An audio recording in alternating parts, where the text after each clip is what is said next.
mine, 58 years old, clearly the eldest in this grouping, kept sobbing and sobbing, saying, I don't know where.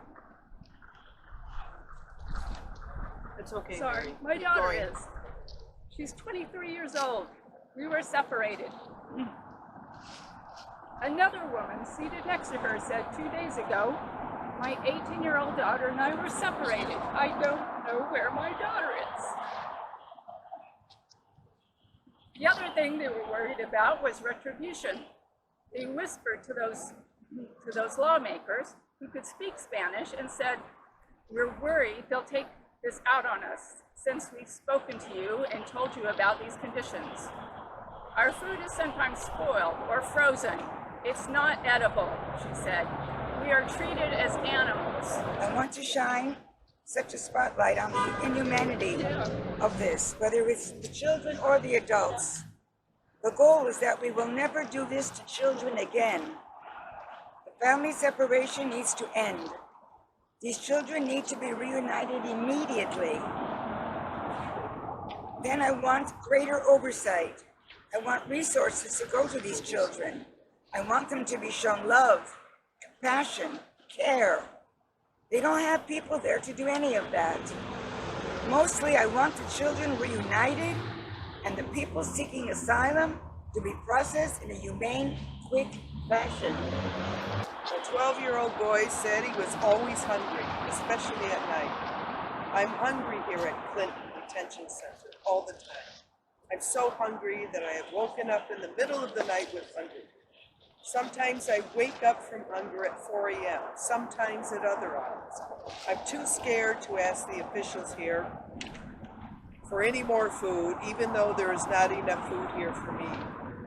A 16-year-old girl said 20 teens were crowded into a cage with babies and children, and only one mat to sleep on. We are in a metal cage with 20 other teenagers with babies and young children. We have one mat we need to share with each other. It is very cold. We each got a Mylar blanket, but it is not enough to warm up. There are benches, but we cannot sleep here. Sometimes it is so crowded, we cannot find a place to sleep. So they allow a few of us to sleep outside the fenced area. The lights are on all the time. There are little kids here who have no one to care for them, not even a big brother or sister. Some kids are only 2 or 3 years old and they have no one to take care of them. A 16-year-old girl said that she and her baby were so cold and wet that they got sick. We had slept on mats on the floor and they gave us aluminum blankets. They took our baby's diapers, baby formula, and all of our belongings. Our clothes were still wet and we were still very cold, so we got sick. I've been in the U.S. for 6 days and I've never been out in the shower or been able to brush my teeth. There's no soap and our clothes are dirty. They've never been washed. An 8-year-old boy described sleeping on a cement bench. They took us away from our grandmother and now we are all alone. They have not given us to our mother. We have been here for a long time. I have to take care of my little sister. She's very sad because she misses our mother and grandmother very much. We sleep on a cement bench. There are 2 mats in the room, but the kids sleep on the mats, so we have to sleep on the cement bench. A 17-year-old girl said there were no clothes for her baby. 3 days ago, my baby soiled his clothes. I had no place to wash the clothes, so I could not put them back on my baby because when we went to the bathroom, his poop came out of his diaper and all over his clothing. And since then, my baby of only 3 months has only been wearing a small little jacket made of t-shirt material. I have nothing else for my son to wear. I've been told they do not have any clothes here at this place. I just want my baby to be warm enough. I'm having to make sure I carry my baby super close to me to keep his body warm. A 15-year-old girl said children had nothing to do except cry. Quote, I started taking care of a 5-year-old girl in the icebox after they separated her from her father. I did not know either of them before that. She was very upset. The workers did nothing to try to comfort her. I tried to comfort her, and she has been with me ever since. She sleeps on a mat with me on the concrete floor. We spend all day, every day in that room. There are no activities, only crying. A pregnant 17-year-old girl said she and her baby were forced to sleep on the floor. Quote, I was given a blanket and a mattress, but then at 3 a.m., the guards took the blanket and mattress. My baby was left sleeping on the floor. In fact, almost every night, the guards wake us at 3 a.m. and take away our sleeping mattresses and blankets. They leave babies, even little babies of 2 or 3 months, sleeping on the cold floor.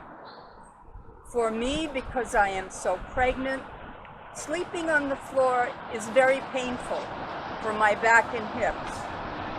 I think the guards act this way to punish us. A 17-year-old boy said he had no soap, toothbrush, or toothpaste. At Ursula Detention Center, we have not been able to shower. The toilet is out in the open in the cage. There's no door for any privacy. There is water, but no soap to wash our hands. There are no paper towels to dry our hands. We have not been given a toothbrush or toothpaste to brush our teeth. A 5-year-old boy said he was sick after being taken from his father. Quote, I was apprehended with my father. The immigration agents separated me from my father right away. I was very frightened and scared. I cried. I have not seen my father again. I've had a cold and a cough for several days. I have not seen a doctor, and I have not been given any medicine. On any given day, there may be 2,000 children held by border control under such conditions. This appalling treatment is also meted out to pregnant women and mothers with infants. Dr. Dali Lucio Sevier, a physician in the Rio Grande Valley who toured the Border Patrol processing center known as ULSRA last week, said nursing mothers told her they were only receiving 1.5 liters of water a day at meals and would drink more if they had access to it. Mothers who are breastfeeding should drink at least 3 liters a day and be given extra food, she said. U.S. Customs and Border Protection also providing breastfeeding mothers less than adequate supplies of fluid and nutrition, Servier said, in a declaration set to be filed in federal court as part of a request for temporary restraining order against the government. Worse than when they lock up people who are unloyal to Trump. Inside the Border Patrol facility, many babies were not being provided with baby food and were unable to stomach the adult food that were given by agents, Sevier said. Some babies were not provided with formula at all, and others were not given enough. The food they are provided is inferior and not appropriate for babies or toddlers, Sevier said. Many infants and children are losing weight because of the quality and quantity of food being provided. In addition to inadequate food, the doctor said 2/3 of the infants she examined had a respiratory infection, including 2 infants with acute respiratory distress. As a result of Sevier's visit, 5 infants were admitted to the neonatal intensive care unit at a local hospital. The conditions within which children are held could be compared to torture facilities, Sevier said. The New York Times has reported that the youngest child to be separated from his family was 4 months old. He spent 5 months of his first year separated from his family. According to his mother, Konstantin has acclimated slowly. He's sensitive to loud noises and crowds make him cry, which is a problem, says his mother, because both are part of Roma culture. He is not the same as he would have been had we raised him, she said. At 18 months old, he still can't walk without holding onto someone's hand. He babbles and squeals, but as far as words go, she said, he says absolutely nothing. As American citizens, we are horrified by the atrocities being carried out in detention centers across the United States, said Julia Bryan, Democrats Abroad Global Chair. Quote, millions of Americans live overseas and have been welcomed in the countries where we live today. I cannot fathom the response if American citizens were treated the way our government is treating people seeking a better life in the U.S. Trump continues to create fear and chaos by targeting immigrant families for his own political benefit. Trump's cruel attacks on the immigrant community are immoral and do nothing to solve the root causes of the humanitarian crisis at the border. A Department of Homeland Security report revealed that poor conditions and dangerous overcrowding are widespread across detention facilities with standing room only cells and children left without showers or hot meals. Instead of doing anything to improve these conditions, Trump is denying they exist. Trump's failed immigration policies have exacerbated humanitarian problems at the border and foster the horrible conditions migrant children and families are facing at detention camps. For 2.5 years, Trump has put children in cages and talked about a wall, doing nothing to address the real problems in our immigration system, if there are any. And he's made us less safe. A year ago, Trump said that he ended family separations. He hasn't. June 20th marks the 1-year anniversary of Trump's deceptive executive order ending his cruel family separation policy. The truth is, family separations never stopped. Trump pushed for months to restart and expand the zero-tolerance policy and has only doubled down on his anti-immigrant policies since then. Trump is going forward with a plan to forcibly remove immigrant families en masse, a policy Department of Homeland Security officials believe will undoubtedly lead to more separations. Instead of addressing the root causes of the humanitarian crisis at our border, Trump cut aid to Central American countries, which will only make things worse. On July 12th, Lights for Liberty is shining a light on the horrific abuses of the Trump administration in human detention camps through vigils, speeches, and rallies at events around the U.S., including outside of detention camps in El Paso, Texas, Homestead, Florida, San Diego, California, elsewhere. At 9 p.m. local time at every detention camp, and in cities, towns, and homes around America, a silent sea of candles will light up the nation. As American citizens, we're horrified at the atrocities being carried out at the U.S. southern border in our name. Millions of Americans live overseas and have been welcomed in the countries we live in today. As Americans abroad, we understand what it's like to live between cultures and countries. And a great many of us live in countries that continue to wrestle with immigration issues of their own. But nowhere in the world is it acceptable to be separating or incarcerating families and keeping them in indefinite detention. This is unacceptable and should not be tolerated. We're speaking out because it's right, because we must. So please light a candle and fill out, if you haven't already, one of these Close the Camp signs. You can take a picture of this sign, post it anywhere you like on social media. You can use the hashtags Lights for Liberty, Close the Camps, or DA Resists. For more information, you can go to democratsabroad.org/FR, France, and click on News. There's a post dealing with how you can follow up to call your members of Congress, demanding that they go to the camps and see for themselves and that they take action to close these camps. Please join Democrats Abroad, Page, Indivisibles, Our Revolution, or any other group in your community willing to stand up and take action to oppose what is happening in the United States, because never again means now. Close the camps now. We are a long way off from November 2020, but we must not lose heart and we must not lose our focus. We have no idea what's going to happen between now and then, but we do know that Election Day, November 3rd, 2020, is going to be one of the most consequential elections ever in the history of the United States. 180, 190 million people did not vote for Donald Trump. We must find them. There's also a big number who just did not vote. Well, 120 million of them didn't. That's the difference between So Hillary all of and us him. that didn't vote for Donald Trump but voted, Yeah. plus all those that stayed home, because they were sure Hillary was going to win, Kick his butt. Kick his butt. get them to the polls. Absolutely. Please, go ahead. I'd just like to add a bit. I've lived here for about 7 years. I'm an American and an Irish citizen. I've seen refugees here without food, under bridges. It's happening here too. It happened in Calais. What this has taught me is that people, Americans and French, everyone, are very good at not looking. And we're very good at not looking when the people who are hurting are black or brown.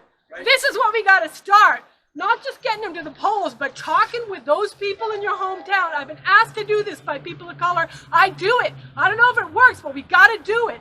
Talk to people, your relatives, the crazy uncle, whatever it is, your neighbors. Get them at dinner in front of your face. No Facebook bullshit. And get down and dirty about what race means to them, what this election means to them, because it's not just top down, it's bottom up. And we got to clean our own house before we expect the Democratic Party or any party to do that work for us. I am just dismayed and in sorrow over these deaths. And we have to start here, not here. That's all I want to say. Thank you. Thank you for organizing this. Thank you. I do want to say that in 2018, we made a difference. The overseas vote in the United States, the 2018 compared to 2014 went up about 150%. Great, not bad. The overseas vote tripled, 322%. Overseas voters showed up, and Democrats abroad, with votefromabroad.org and all of our outreach efforts, we think we're responsible for 75% of that turnout. What we are going to do in 2020 is going to blow the barn doors off of 2018. So it's the bottom and the top. We have to do it all. We have to take the White House. We have to keep the House. We have to take the Senate. We only need 4 seats, guys. Yeah. 4 seats. Flip 4 and we've got a simple majority. McConnell. Flip 5 and we can ignore Manchin. McConnell has to go. In West Virginia. But anyway, okay. But it's also state and local. Pay attention to Florida. They are losing elections by handfuls of votes. I talked with a DNC representative from the Florida State Party. I said, how many votes do you need? And she said, 527, guys. 527 votes was the number of absentee ballots that Gore lost by to Bush in 2000. It's a handful of votes. Those are the votes we're going after, every single one. And if we do that, if every single one of us who is so outraged, who is just beyond words over what is happening in our name, in our country, in front of our own people, with American flags, the hypocrisy, the outrage and the hypocrisy of what is being done today, if there's anything we do, the minimum of what we must do is show up on November 3rd, Election Day. But to do that for Americans overseas, we got to get busy now. Because people don't know how to vote. People don't know how to register. People don't know that their vote's going to make a difference. People are discouraged because it's just a toxic wasteland out there. You open up Facebook, you look at the news, and it emboldens when Trump does this kind of insane cruelty that has no purpose other than to make humans suffer. What is he saying? He's saying, I'm powerful, they're weak. And his base, there's a good, don't kid yourself, guys, there's a good 30% of Americans who are going to show up and pull the lever for him because he's a Republican. A good 30%. They're not overthinking it. They're not thinking, what have Democrats done for me lately? They're not thinking, is he blue enough? Is she electable? They're not thinking any of that. They're just going to show up and vote. Okay, so you find whatever it is you need to have that's going to keep you strong, that's going to keep you brave, and that's going to keep you focused. If you know other Americans who have not yet joined Democrats Abroad, please do. If you do not yet know whether or not you're a Democrat, I'm not sure I can help you. But please find an organization. There are many organizations out there. Find a life raft, guys, because this is going to be a long one. Okay, so we've got a few more minutes. Oh, I do want to give a shout out to Paige Paris. It's another activist group that is sort of parallel to Democrats Abroad. They're great. Check them out. They're also always doing events and actions. Do go to, and she's got a handout for that you can hand around. Do get one of these closed camps signs if you have not done that yet. On it, you're going to write where you live, where you vote. We're going to light a candle. And we're going to take your picture. And you're going to take your picture. Do both. Hey. And put it on social media, okay? So, and if you want to find more things you can do, call your members of Congress. Go to the Democrats Abroad, the Democrats Abroad France website, democratsabroad.org/FR. Go to the news section. There will be a blog post up there with scripts and with more printouts of these signs and things that you can do, hashtags, etc. If you like that kind of thing. That you can do to get the word out. We need to be visible. We need to stay visible because when people see us, they take heart. Okay, so remember that it matters. All right, thank you. Would anyone else? Thank you. Yes, thank you. I have prepared some words. Oh yeah, please. Yes, please go ahead. So Emily here, who's fantastic, will say a few words about Paige and their activities. Yes.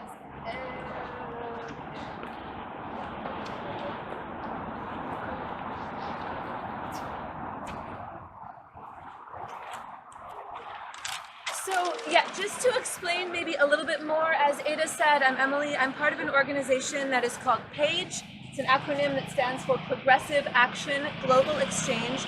And we're a global network of activists who are working to fight Trump from abroad.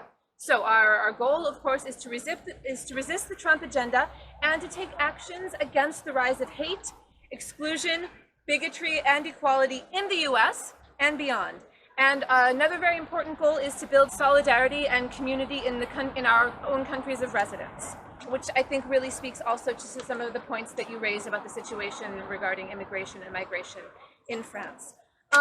Before I hand out, if anyone is interested, some materials that PAGE Global Organization has prepared, I wanted to speak a little bit just to acknowledge the feelings of rage or fear or helplessness or any other feelings that some of us may be experiencing right now. And I think that what we're confronting right now is a real moment of reckoning. And by that I mean that I think it's time for us to disinvest from this myth of American exceptionalism, by which I mean the belief that somehow our government is inherently good or that its motives are inherently noble. And the appearance of concentration camps, and I think we cannot shy away from using this word, these are concentration camps. The appearance of concentration camps is, in the United States, is neither random nor unprecedented. And I think that we really need to acknowledge that our country's history is intimately linked to white supremacy and to racist violence. And our resistance and our opposition to injustice and to inhumanity today must include a real coming to terms with the past and with the effects from the past that are still active and resonant today. So tonight, as we stand here with one another, and as we stand here in community with hundreds of protests all over the world, and as we stand in solidarity with those people of all ages who are suffering and dying at the hands of the United States government. I would like to remind us, and I include myself in this, I would like to remind us all that being together is powerful. I hope that we can draw strength from our togetherness, our physical togetherness this evening, and from the knowledge that we are standing together with fellow citizens and with allies all over the world. So, just to wrap up, the PAGE Global Organizing Committee has created a list of concrete actions specifically tailored to U.S. citizens living abroad. I would like us to be able to transform our indignation into some action, even when it feels difficult and perhaps futile. So thanks to everyone who came out here tonight. A big, big thank you to Ada from DA. Thanks to all of our partner organizations who may be here. And as I said, if you would like to have a look at some of these action steps, I would be happy to share them with you. Thank you. Does anyone need a candle? I have extra. Okay, great. Candles, or if you would like to make a sign. For sippers that aren't behaving, if you put a little wax on it, they sip much more. I haven't done that since I was a kid.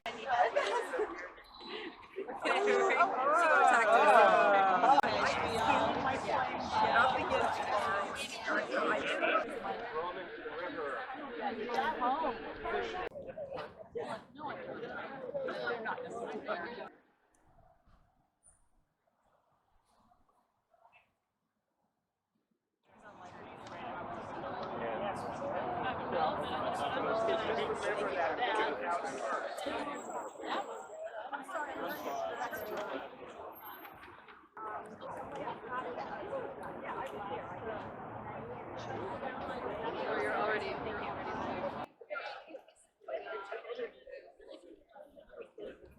An idea about something.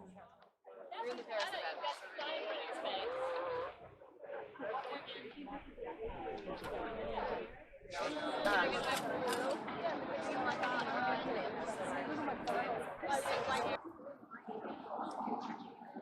Maybe if I stand in front of it, Good to see you.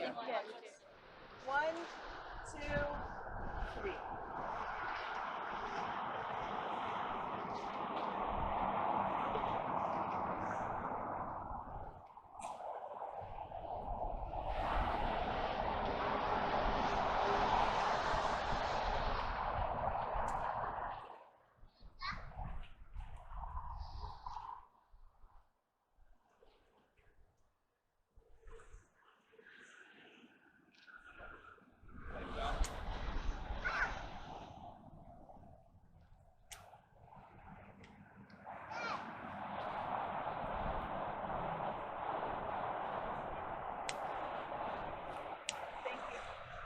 Continue taking people's pictures.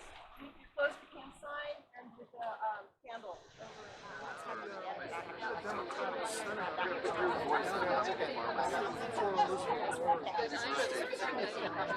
Soldier, and then he ended up with a mission to go to the States, and he ended up in the middle of everything.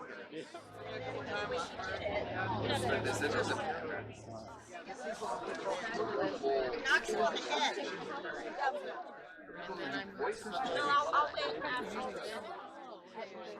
Just hanging out. Small venue. Take it. They offered this. I don't mind those. They just look like you want me to send that.